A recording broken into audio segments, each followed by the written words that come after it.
దేవుడు మన పట్ల ఎన్నో వాగ్దానాలు చేశాడు. మనము దేవుని వాగ్దానం వైపు చూడకుండా, నా దేవుడు నాకు తోడుగున్నాడు.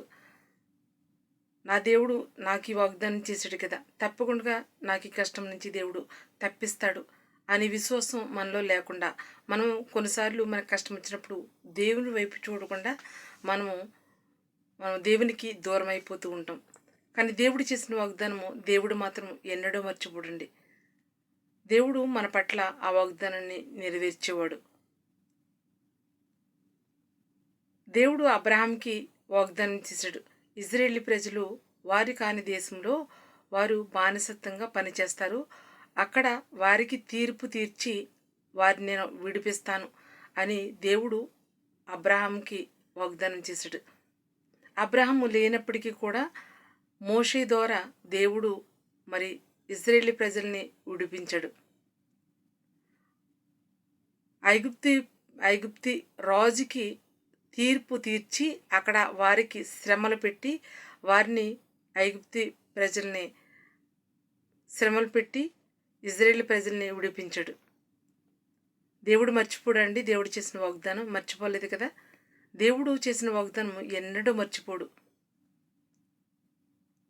ఆదికాండం చదువుతుందని చూడండి. బైబిల్ ఉన్నవారు తెరిచి చూడండి. దేవుడు వాగ్దానం చేశాడు.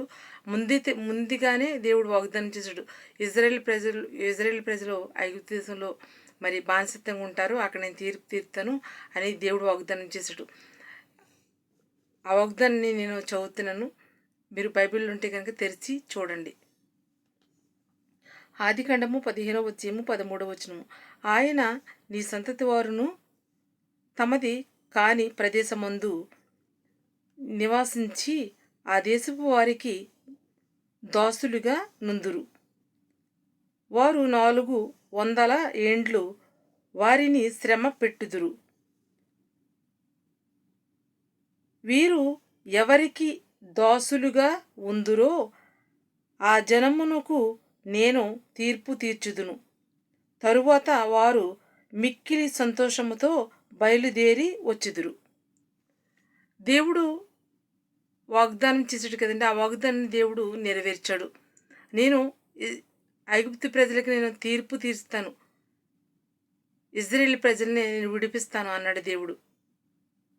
మరి అక్కడ తీర్పు తీర్చి ఇజ్రాయేల్ ప్రజల్ని విడిపించాడు.